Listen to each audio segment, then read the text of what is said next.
n-1 ये आपकी equivalence classes होती हैं। जनरली हम ब्रैकेट से रिप्रेजेंट करते हैं, बट जैसे जैसे आप फेमिलियर होंगे तो हम इसको भी रिमूव कर देते हैं और खाली लिखेंगे 0 1 2 3 अप टू n-1। तो एडिशन मोड लो n, ये जनरली हम ये यूज़ करते हैं एडिशन के लिए, और ये यूज़ करते हैं मल्टीप्लिकेशन के लिए।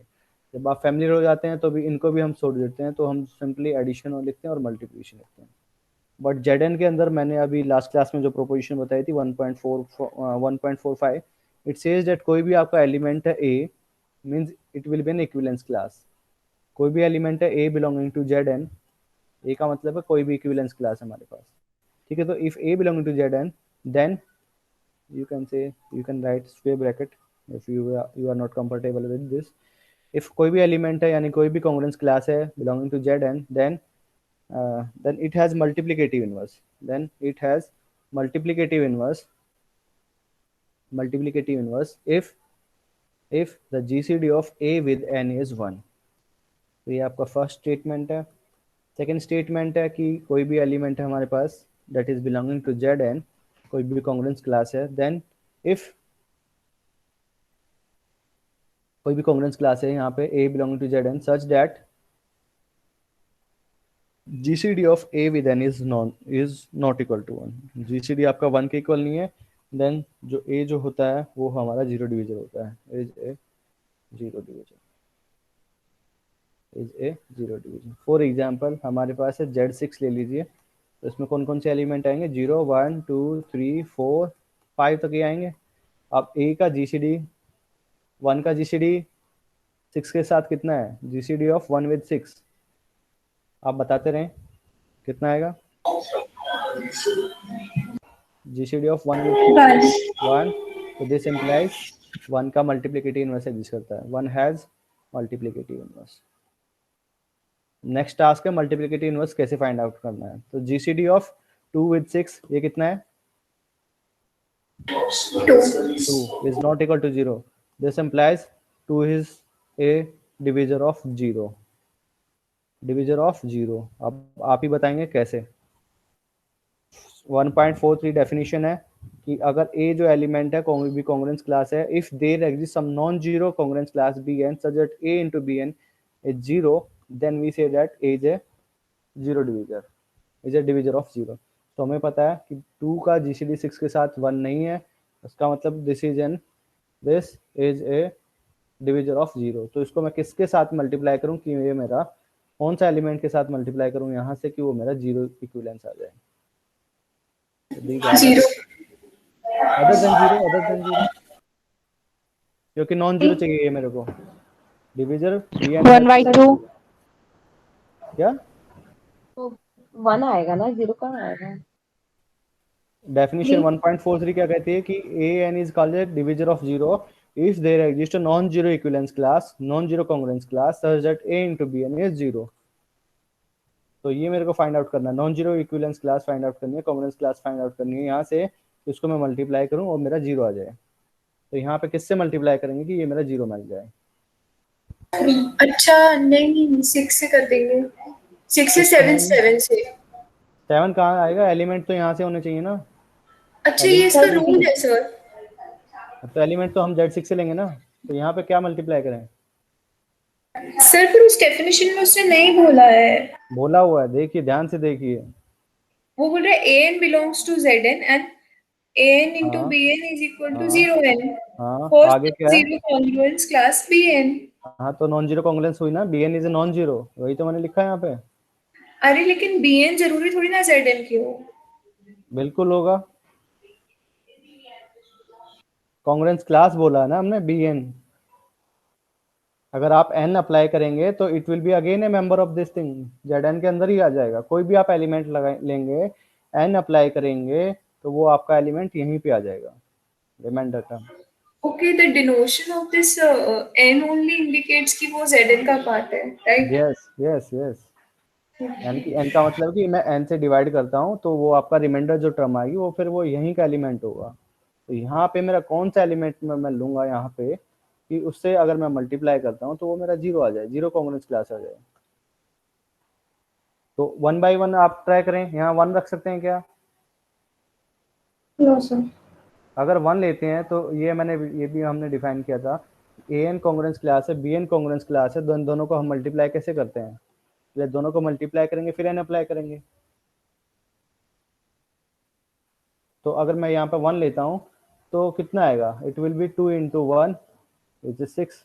तो ये तो हमारा 2 आ जाएगा। It is not 0, this is not equal to 0। तो क्या मैं यहाँ पे 2 ले सकता हूँ? 2 अगर मैं लेता हूँ तो 2 को हम यहाँ पे रखेंगे तो कितना आएगा? 2 इंटू 2 4 4। ये तो ये भी नॉन जीरो के इक्वल है। अब क्या पुट करें? 3 यानी कि क्या पुट करेंगे? अब मेरे को ऐसा यहाँ पे सर एलिमेंट कुछ पुट भी कर, करोगे नहीं होगा। क्या नहीं होगा? 3 रखेंगे तो हो जाएगा। अगर मैं यहाँ पे, क्योंकि मेरे को मेन काम करना है, इसको 0 बनाना है। और ये 0 कब बनेगा? इक्विवेलेंस कांग्रुएंस क्लास ऑफ 0 ये क्या होता है? 6 का मल्टीपल होता है, 6z। तो अगर ये यहाँ पे मैं किससे मल्टीप्लाई करूँ कि ये मेरा 6 का मल्टीपल बन जाए? तो अगर मैं 3 लेता हूँ तो कितना आएगा? This is 6 into this is 6। तो इन दोनों को मल्टीप्लाई करेंगे तो 2 इंटू 3 6 एंड 6। तो कांग्रुएंस क्लास ऑफ 6 ये किसके इक्वल होती है? 0 के 0 के इक्वल। क्यों? Zero. अगर मैं 6 से डिवाइड करता हूँ तो रिमाइंडर कितना आएगा? 0 आएगा। So it is 0। तो 2 इज ए 0 डिवाइजर एंड जो नॉन जीरो एलिमेंट है वो आपका 3 कांग्रुएंस क्लास है, जिससे हम मल्टीप्लाई करेंगे ताकि वो मेरा 0 बन जाए। नेक्स्ट अब 3 लेते हैं। जीसीडी ऑफ नेक्स्ट जो एलिमेंट हमारा 3 है। नेक्स्ट जीसीडी ऑफ 3 विद 6 कितना आएगा? 3 आएगा, जो कि नॉन जीरो है, जो कि डिफरेंट फ्रॉम 1 है। क्योंकि अगर जीसीडी 1 आ जाता है तो उसका मल्टीप्लिकेटिव इनवर्स एग्जिस्ट कर जाता है। तो this is not equal to 1, this is not equal to 1। तो इसका मतलब कि 3 इज ए डिविजर ऑफ 0। तो अब मैं 3 को किसके साथ मल्टीप्लाई करूं कि मेरा 0 आ जाए? 2 3 को 2 के साथ मल्टीप्लाई कर देते हैं, क्योंकि मेरे को 6 का मल्टीपल चाहिए। ये जो यहाँ पे है उसका मल्टीपल लाना है, उसका मल्टीपल आते ही 0 बन जाएगा। तो अगर यहाँ पे 6 तो मेरे को चाहिए 0। तो यहाँ पे किससे मल्टीप्लाई करेंगे? 1 से मल्टीप्लाई करेंगे तो कितना आएगा? 3 इंटू 1 3। ये तो 3 रह जाएगा, 0 तो नहीं बनेगा। फिर 2 से मल्टीप्लाई कर देते हैं, 3 इंटू 2 6। तो 6 कांग्रुएंस क्लास ऑफ 6 इट इज 0। तो उसका मतलब ये आपका नॉन जीरो एलिमेंट है, जिससे हम मल्टीप्लाई करेंगे तो मेरा 0 मिल जाएगा। तो this is a divisor of 0। Next GCD of 4। 4 का 6 के साथ जीसीडी कितना आएगा? 2 2 आ जाएगा। ठीक है, which is also not equal to 1। तो इसका मतलब कि this is also divisor of 0। This is a divisor of 0। और 0 का डिविजर है तो इसका मतलब कोई ना कोई नॉन जीरो एलिमेंट मिलेगा जिसको मैं मल्टीप्लाई करूंगा, वो मेरा 0 के इक्वल आ जाएगा। किससे मल्टीप्लाई करें? आप जो है स्टार्टिंग से आप चेक करेंगे मन के अंदर। 1 से मल्टीप्लाई करता हूँ 4, मल्टीपल बना? नहीं बना। 4 2 लेंगे, 2 को मल्टीप्लाई करेंगे 4 से 8, 6 का मल्टीपल बना? नहीं बना। 3 लेंगे तो 3 इंटू 4 12 मल्टीपल है, डिवाइड करेगा, रिमाइंडर विल बी 0। तो यहाँ पे क्या आएगा? क्या लिखे यहाँ पे? 3। तो 3 से अगर 3 से पहले कोई भी ऐसा एलिमेंट नहीं है जिससे मैं मल्टीप्लाई करूँ वो मेरा 0 मिल जाए। तो यहाँ पे उससे ऐसा एलिमेंट लेंगे जिससे हम मल्टीप्लाई करेंगे तो 6 का मल्टीपल आएगा। 6 का मल्टीपल आते ही वो 0 बन जाएगा, इक्विवेलेंस क्लास ऑफ 0। तो 1 लेंगे तो 4 रहेगा, 2 लेंगे तो कितना आएगा? 8 आएगा। अगर मैं 2 से अगर मैं मल्टीप्लाई करता हूँ तो ये कितना हो जाएगा? 2 इंटू 8 कांग्रुएंस 2, ये किसके इक्वल आ जाएगा? 6 से डिवाइड करेंगे तो रिमाइंडर विल बी 2। तो this is congruence class of 2 not equal to 0। तो अगर मैं 3 लेता हूँ तो ये आपका इसका मल्टीपल बन जाएगा and it will give the 0। 4 into 3 and 6 apply करेंगे तो 12 डिवाइडिंग बाई 6 कंप्लीटली डिवाइड करता है, रिमाइंडर विल बी 0। तो दिस इज 0। सो 4 जो है आपका क्या है? 4 is a divisor of 0। Next लेता हूँ जीसीडी ऑफ 5 विद 6 कितना आएगा? 1 1। तो इसका मतलब 1 आ गया। तो इसका मतलब 5 जो है क्या है? Has multiplicative inverse. yes sir ठीक है, तो ये हमारी प्रोपोजिशन है। This is the proposition 1.45। तो यही कहती है कि अगर कोई भी आपके पास कांग्रुएंस क्लास है, कोई भी n है यहाँ पे, तो that gives the equivalence class of 0 1 2 3 up to n-1। Then कोई भी कांग्रुएंस क्लास हम यहाँ से लेते हैं a belong a n, belonging to Z N, then मेरे पास केवल दो ही केस हैं। सबसे पहला केस है कि जीसीडी ऑफ ए का एन के साथ, अगर जीसीडी ऑफ ए का एन के साथ अगर 1 है, GCD of A with N is 1, then A has a multiplicative inverse, then A has multiplicative inverse. Second है कि अगर जीसीडी 1 के इक्वल नहीं होता है, GCD of A with N is not equal to 1, then A is a divisor of 0, then A is a divisor of 0। Divisor of 0 का क्या मतलब है कि एक नॉन जीरो कॉन्ग्रुएंस क्लास मिलेगी मेरे को, we will get a non zero congruence class, then we will get a non zero congruence class Bn such that A into Bn will be zero congruence class.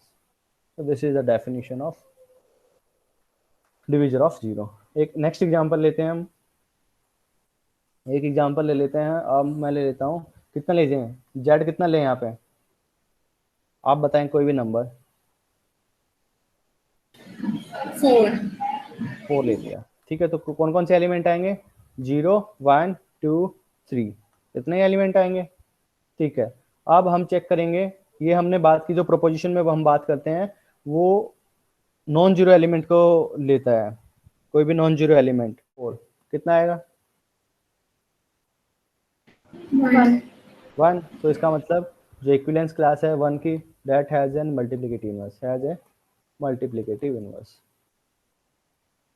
ठीक है। Next GCD of 2, तो 2 का GCD 4 के साथ कितना है 2, तो इसका मतलब इज नॉट इक्वल टू 1, इसका मतलब क्या हुआ कि 2 is a divisor of 0, is a divisor of 0। तो अब मैं किसको मल्टीप्लाई करूं 2 के साथ कि वो मेरा 0 बन जाए, ये नॉन जीरो चाहिए 2, तो 2 से कर देते हैं, 2 इंटू 2 4, और 4 का मल्टीपल है, it will B 0, so it is a 0 division.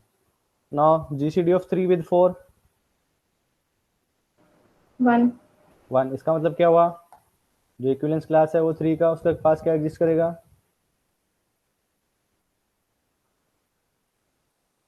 1 है, तो 1 है, तो इसका मतलब क्या हुआ मल्टीप्लिकेटिव इनवर्स होगा उसका, तो 3 has multiplicative inverse, multiplicative inverse, ठीक है। समझ में आ गया होगा आई थिंक। ये जेड कितना ले 5, जेड 5, ठीक है 5 ले लीजिए। आप बताइए जीसीडी ऑफ 0 विद 5 कितना आएगा 5, 5, तो 0 इज ए डिविजर ऑफ 0, क्योंकि 1 के इक्वल नहीं है ना। अब जीसीडी ऑफ 1 का 5 के साथ कितना आएगा 1 आएगा, 1, 2 का भी 5 के साथ जीसीडी 2, जीसीडी 2 आ जाएगा। हाँ 1 आएगा, 1 आएगा, सॉरी जीसीडी ऑफ 3 का 5 के साथ 1 आएगा, 4 के साथ 1 आएगा, 1 आएगा। तो यू कैन सी ये आपका प्राइम नंबर है, 5 प्राइम नंबर है। अगर आप कोई भी एलिमेंट लेते हैं, नॉन जीरो एलिमेंट लेते हैं 5 से छोटा, कोई भी नॉन जीरो एलिमेंट लेंगे 5 से छोटा, उसका जीसीडी जो होता है हमेशा 1 रहता है, ठीक है। ये आपकी 1.4.6 में कोरोलरी है, ओके सर, ठीक है। अगर कोई भी प्राइम नंबर है, N is a prime number, ये एक बार और बता देता हूँ 1.46 में क्या है। तो ये है, ये तो एग्जांपल समझ में आ ही गया। तो जीसीडी कितना है 1 है और एक का, तो दिस इम्प्लाइज 1 का भी मल्टीप्लिकेटिव इनवर्स एग्जिस्ट करता है, 2 का मल्टीप्लिकेटिव इनवर्स एग्जिस्ट करता है, 3 का मल्टीप्लिकेटिव इनवर्स एग्जिस्ट करता है, 4 का भी मल्टीप्लिकेटिव इनवर्स एग्जिस्ट करता है। तो अभी जैसे हमने Z5 लिया है, तो उसी में ये हमारी कोरोलरी है 1.46 क्या कहती है कि n ग्रेटर देन 0 है, then the number n is prime number. I think सबने बुक ओपन कर रखी होगी, मेरे ख्याल से कर रखी है, Yes, sir. ठीक है। तो स्टेटमेंट है the number n is prime, the number n is prime, the number n is prime, the number n is prime. Second statement है कि Zn has no divisor of 0, no divisor of 0 other than 0। Third statement है कि every non-zero element of Zn has multiplicative inverse, has multiplicative inverse. तो इसका मतलब समझ में आया क्या है? ये सारी इक्विवेलेंट है, अगर ये ट्रू है तो ये ट्रू है, ये ट्रू है तो ये ट्रू है, ये ट्रू है तो फर्स्ट वाली ट्रू है, यानी तीनों स्टेटमेंट जो है इक्विवेलेंट है। तो अब यहाँ पे रीजन क्या है कि n is a prime number. अगर n प्राइम नंबर है, आपने देखा यहाँ पे Z5 आपको पता है प्राइम नंबर होता है। सो n अगर मैं लेता हूँ n इज इक्वल टू 5 मैंने ले लिया, तो if n is a prime number, if and only if every non zero element, कोई भी नॉन जीरो एलिमेंट हमने लिया, every non zero element belonging to Zn, उसका जो जीसीडी होगा, GCD of a with n is always 1। देख सकते हैं यहाँ से Z5 में एंड आपका 5 प्राइम नंबर है, जितने भी नॉन जीरो एलिमेंट है उनका जीसीडी 1 है, करेक्ट? ठीक है। Yes, sir. तो अगर n प्राइम नंबर है, तो n is a prime number, n is a prime number if and only if GCD of every non zero element with n is 1। और ये जो एलिमेंट है वो आपका Zn के अंदर है, this is belonging to Zn। So n is a prime number if and only if GCD of every non zero element is 1। तो अब जीसीडी 1 के इक्वल है, तो इसका मतलब क्या हुआ? Every non zero element has multiplicative inverse by the previous theorem, previous lemma और प्रीवियस प्रोपोजिशन, क्योंकि एवरी नॉन जीरो एलिमेंट उसका जीसीडी n के साथ 1 है, तो इसका मतलब every non zero element belonging to Zn has a multiplicative inverse, right? और मैंने Z7 लेता हूँ, तो 7 के अंदर कौन कौन से एलिमेंट आएंगे? 0 1 2 3 4 5 एंड 6। अब आप देख सकते हैं कि कोई भी अगर नॉन जीरो एलिमेंट लेते हैं, जीरो को छोड़ के कोई भी एलिमेंट लेते हैं, तो उनका जीसीडी 1, 7 के साथ कितना आएगा? 1 आएगा। 1 इसके साथ जीसीडी कितना है? 1। फिर 2 के साथ जीसीडी वो भी 1 है, 3 के साथ जीसीडी वो भी 1 है। तो जितने भी एलिमेंट है उनका जीसीडी जो आएगा वो 1 रहेगा। तो जीसीडी 1 है, तो by proposition 1.45 every non zero element has multiplicative inverse. तो जितने भी हमारे नॉन जीरो एलिमेंट है इनका मल्टीप्लिकेटिव इनवर्स एग्जिस्ट करता है। तो 3 में हमारे पास कौन कौन से एलिमेंट है? 0 1 2, यही एलिमेंट है, ठीक है। अब मेरे को इनवर्स निकालना है। अब मेरे को इतना तो पता चल गया कि जीसीडी ऑफ 1 का 3 के साथ जीसीडी कितना होता है? 1 आएगा। 1 आएगा। तो इसका मतलब क्या हुआ कि it has an 1 has the congruence class 1 has the multiplicative inverse, right? लेकिन मल्टीप्लिकेटिव इनवर्स कौन सा एलिमेंट है वो फाइंड आउट करना है। What will be the multiplicative inverse, यानी कि इसको मैं किसके साथ मल्टीप्लाई करूं कि ये मेरा मल्टीप्लिकेटिव आइडेंटिटी आ जाती है। मल्टीप्लिकेटिव आइडेंटिटी होती है आपकी 1।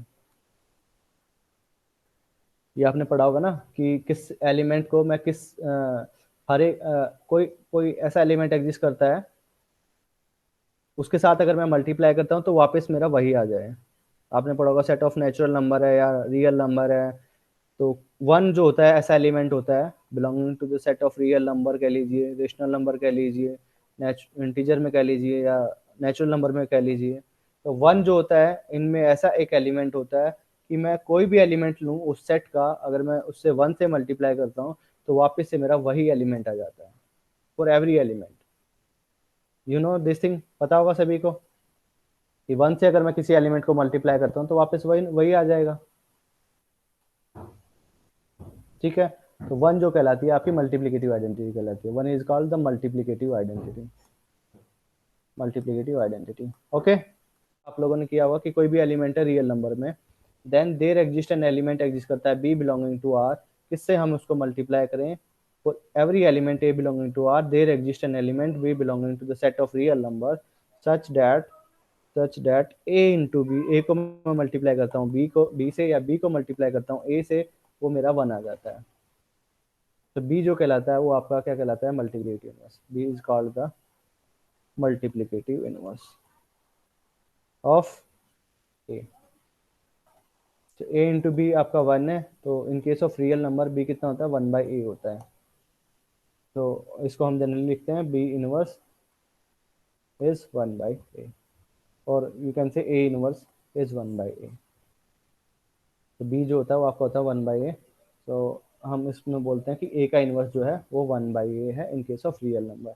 But what about in case of Zn में यहाँ पे अब मुझे पता है कि 1 का मल्टीप्लिकेटिव एग्जिस्ट करता है क्योंकि इसका जीसीडी जो है इनके साथ 1 है, तो 1 has multiplicative inverse, but what will be the multiplicative inverse, यानी कि यहाँ पे हमने चेक किया a का इनवर्स जो था हमारे पास 1/a था इन case of real number, but यानी कि ये जो था हमारा b था।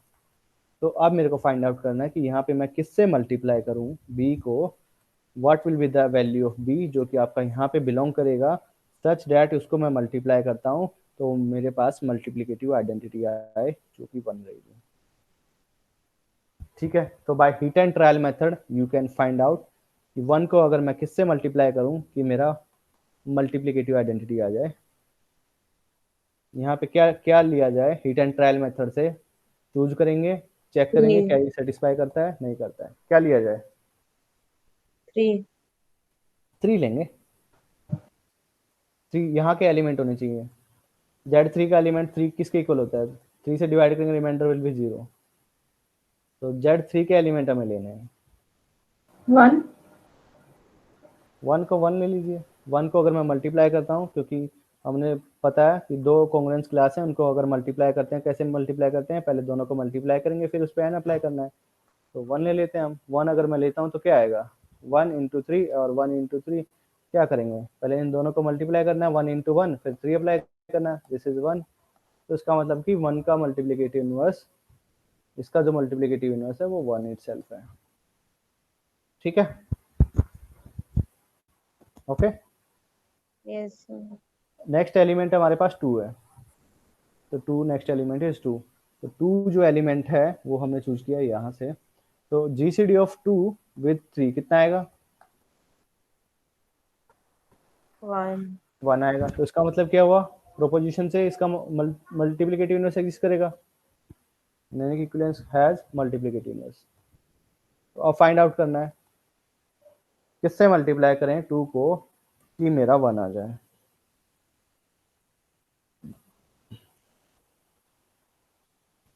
तो हीट एंड ट्रायल अप्लाई कीजिए।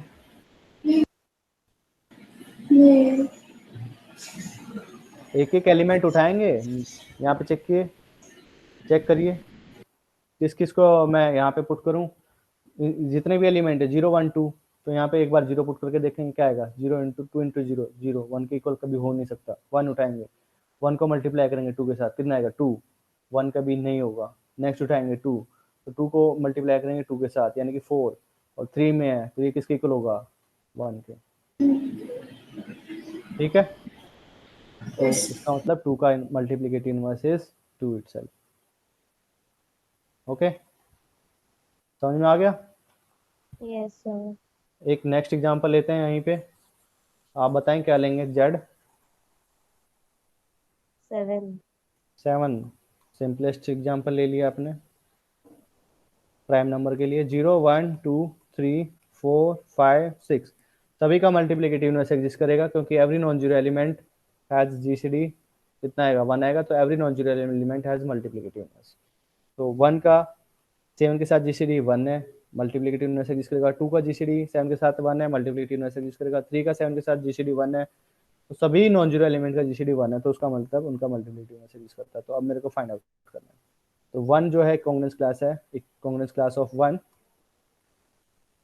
तो these are the congruence classes. अब 1 का जो जीसीडी है 7 के साथ वो 1 है, इसका मतलब 1 का मल्टीप्लिकेटिव इनवर्स एग्जिस्ट करता है। तो कॉन्ग्रुएंस क्लास ऑफ दिस, यहाँ पे मैं किससे मल्टीप्लाई करूँ कि वो मेरा 1 मिल जाए? 1 से 1 हो जाएगा। तो 1 का मल्टीप्लाई, तो this is A, this is B and this is your identity और 1 कह लीजिए। तो दिस एम्प्लाइज A का मल्टीप्लिकेटिव इनवर्स, यानी कि इसका मल्टीप्लिकेटिव इनवर्स क्या है? 1, ये वाला। A का इनवर्स इज B, तो A इनवर्स, इसका इनवर्स जो है ये है। नेक्स्ट 2 का जीसीडी 7 के साथ 1 है, तो इसका मतलब उसका 2 का भी मल्टीप्लिकेटिव इनवर्स एग्जिस्ट करता है। तो 2 को मैं किसके साथ मल्टीप्लाई करूं कि वो मेरा 1 आ जाए? 2 के साथ 4 2 को 2 2 के साथ करता हूं तो कितना आएगा? 4 आएगा। 4 आएगा, लेकिन 1 हो मुझे तो 1 जाएगा चाहिए। सर। 4 के साथ करेंगे। तो 4 के साथ कर लेते हैं। 4 के साथ करेंगे तो कितना आएगा? 8 हो जाएगा। डिवाइड करेंगे 7 के साथ तो रिमाइंडर 1 आ जाएगा। तो दैट इज गुड।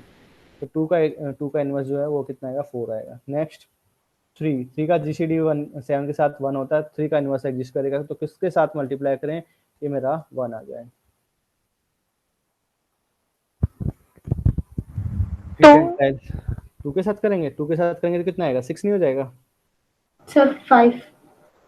5 के साथ करेंगे तो कितना आएगा, 3 इंटू 5 यानी कि 15, 7 से डिवाइड करेंगे तो रिमाइंडर कितना आएगा, 1। गुड, ठीक है, तो 3 का इनवर्स जो है 5 हो जाएगा, तो 3 का इनवर्स इज 5। गुड, नेक्स्ट 4 है, तो 4 को किससे साथ मल्टीप्लाई करें कि वो मेरा 1 आ जाए।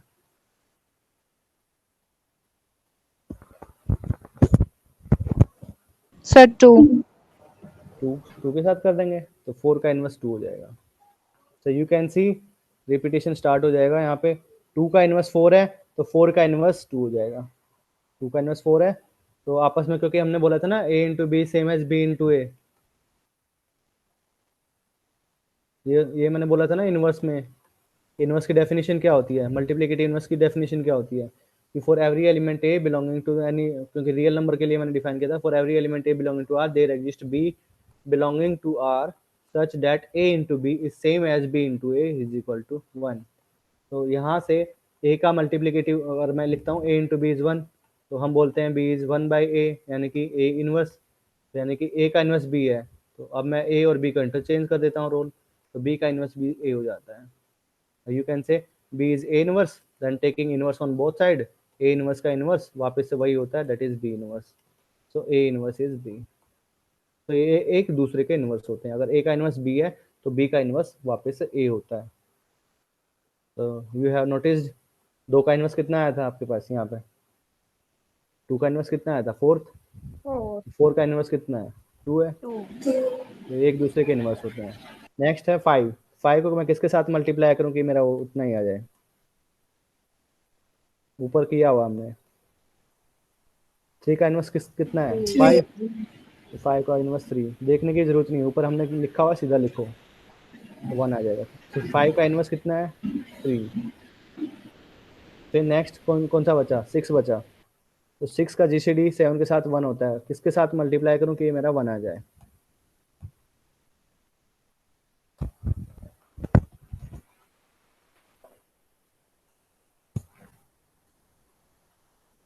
हीट एंड 6 के ट्रायल साथ, क्या क्या आएगा, 6 के साथ करेंगे।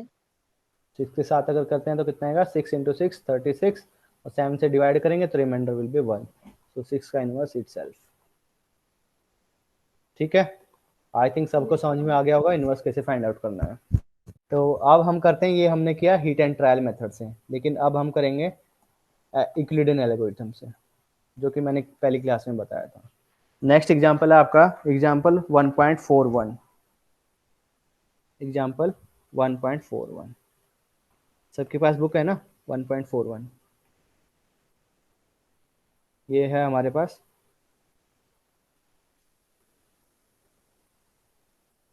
ये एग्जांपल है कि find the inverse of 11 in Z16, 11 का इनवर्स निकालना है Z16 के अंदर,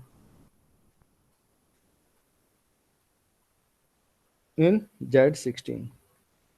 एक तो हम डायरेक्टली भी निकाल सकते हैं, डायरेक्टली कैसे निकालेंगे, Z16 है तो 16 को हम लिख सकते हैं 0 1 2 3 4 5 6 7 8 9 10, फिर 11 12 13 14 एंड 15, यही एलिमेंट आएंगे। एक चीज़ हम और अप्लाई करेंगे कैलकुलेशन सिंप्लीफिकेशन के लिए, कि कैलकुलेशन जो है हमारी सिंपल हो जाए। तो क्योंकि इतने तक तो ठीक है, लेकिन उसके बाद जो एलिमेंट है उनसे मल्टीप्लाई करना थोड़ा कैलकुलेशन पार्ट जो होता है ज़्यादा हो जाता है। तो उसको हम क्या करते हैं, ये मैंने शायद बताया होगा कि माइनस ए जो होता है कॉन्ग्रुएंट होता है n minus a modulo n, बताया था क्यों, minus a is congruent to n minus a modulo n.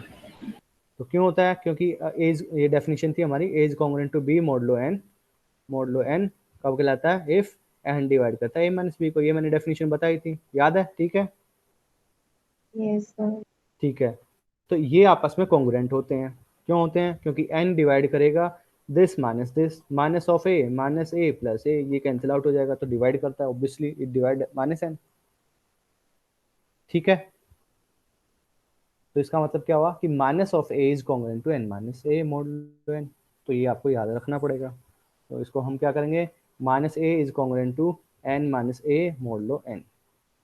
तो ये आपका होता है अगर कोई नेगेटिव वैल्यू गिवन है उसको पॉजिटिव वैल्यू में कन्वर्ट करने के लिए। अगर पॉजिटिव वैल्यू गिवन है तो भी मैं उसको कन्वर्ट कर सकता हूँ नेगेटिव में। तो क्योंकि मेरे को कैलकुलेशन जो है वो कम करनी है, तो कैलकुलेशन कम करने के लिए हम इसका ज़बरदस्त यूज़ करते हैं। तो 15 जो होता है उसमें क्या जोड़ें कि मेरा 16 हो जाए। 1 जोड़ेंगे तो हम इसको लिखेंगे -1। क्यों? क्योंकि 15 इज कॉन्ग्रुएंट टू -1 मोड 16। ये ट्रू है क्या? नहीं है?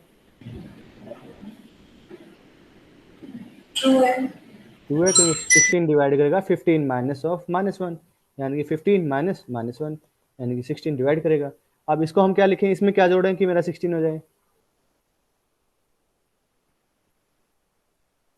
14 में क्या ऐड करें कि मेरा 16 हो जाए? -2 कर देंगे। ऐड करना है लेकिन मैं क्या करूँगा यहाँ पे -2 कॉन्ग्रुएंस के सर लिए। तो हमें यहाँ पे क्या करना है, मेरे को Z16 है, कैलकुलेशन पार्ट जो है मेरे को सिंप्लीफिकेशन करनी है।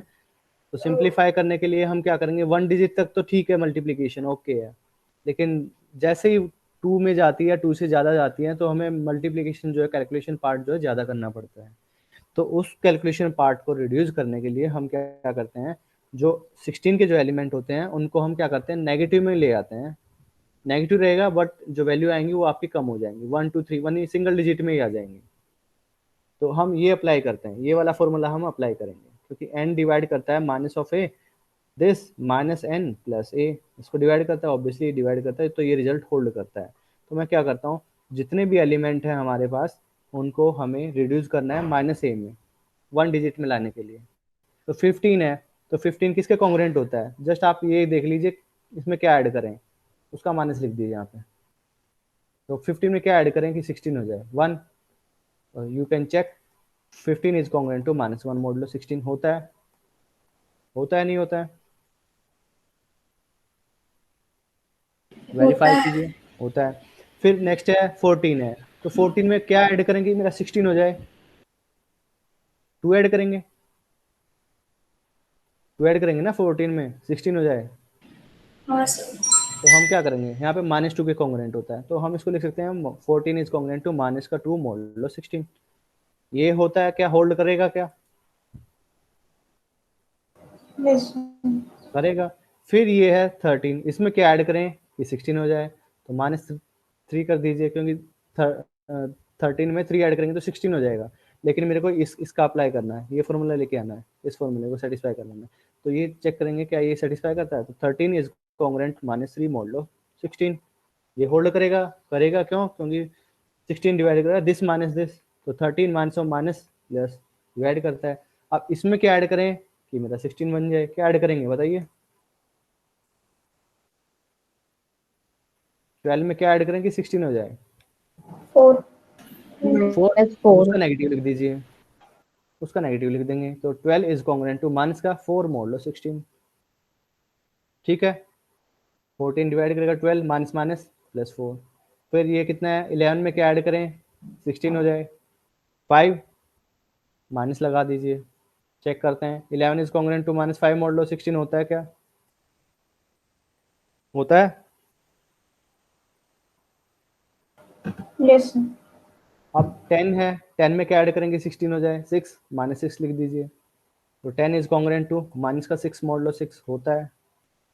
फिर नेक्स्ट 9, इसका हाफ तक लेते हैं हम, जनरली इसके हाफ तक लेते हैं कैलकुलेशन पार्ट रिड्यूस करने के लिए किसी भी एलिमेंट की। तो 16 का हाफ 8 तक जाता है, तो 8 के बाद 9 को भी हम कंसिडर कर लेंगे। तो 9 का हाफ, तो 9 में क्या ऐड करेंगे 16 हो जाए?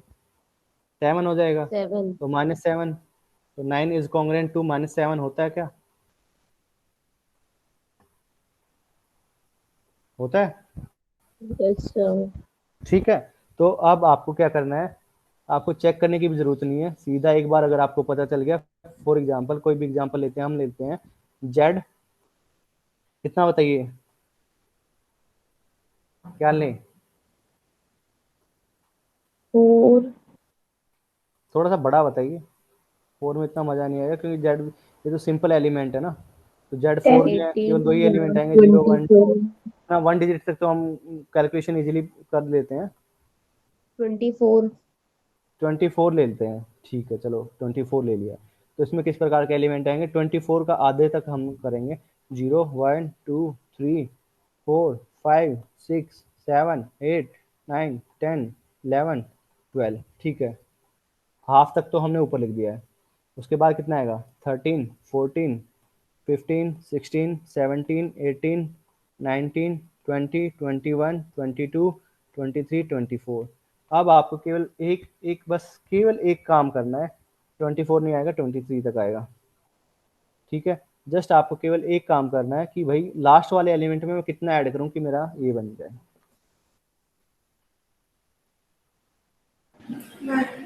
1 ऐड करेंगे तो उसको हम लिख देंगे -1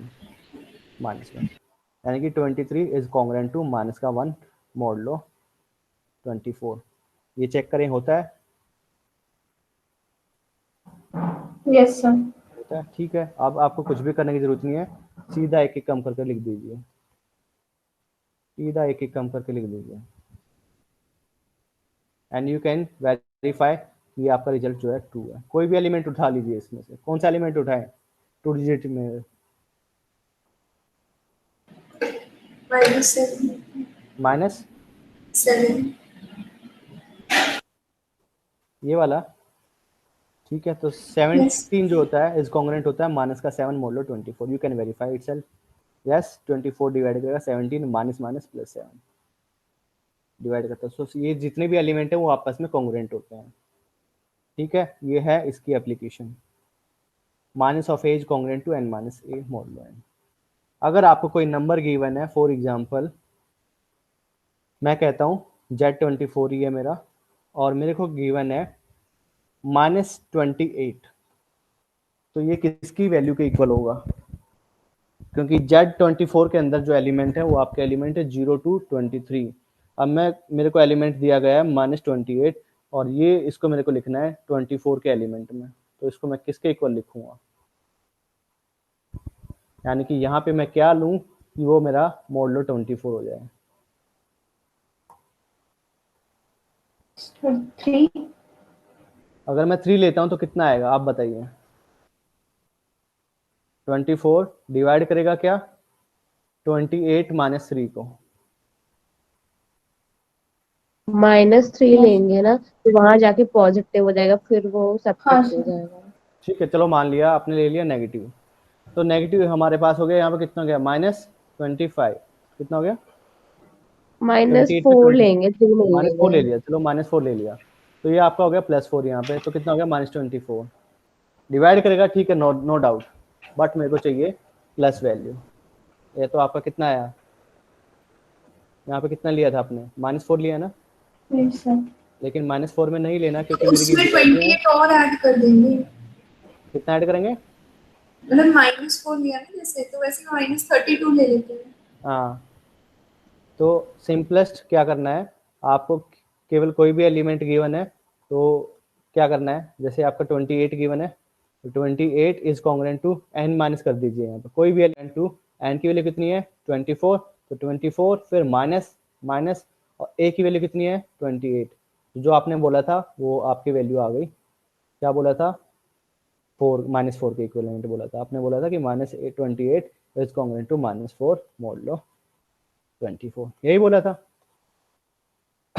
ठीक है, यही कहा था ना आपने। हाँ सर। तो ये तो आ गया, लेकिन अब मेरे को क्या करना है, मेरे को वैल्यू लेके आना है 0 से 23 के बीच में। अब मैं क्या करूंगा, दोबारा इस पे अप्लाई करूंगा। अब -28 जो था वो कॉन्ग्रुएंट है -4 मोडुलो के, अब मैं दोबारा इस पे अप्लाई करूंगा, तो -4 इज कॉन्ग्रुएंट टू 24 माइनस ए, यानी कि दिस मोडुलो 24। तो आपकी जो वैल्यू थी -28 जो थी वो कॉन्ग्रुएंट थी -4 के, और ये किसके कॉन्ग्रुएंट है 24 -4 यानी कि 20। तो ये जो वैल्यू है आपकी -28 की, तो -28 की जो वैल्यू है वो है आपकी 20 के इक्वल मोडुलो 24 में। You can also verify equal है, क्योंकि यहाँ पे जो वैल्यू होती है 0 to 23 है, तो -28 इज 20।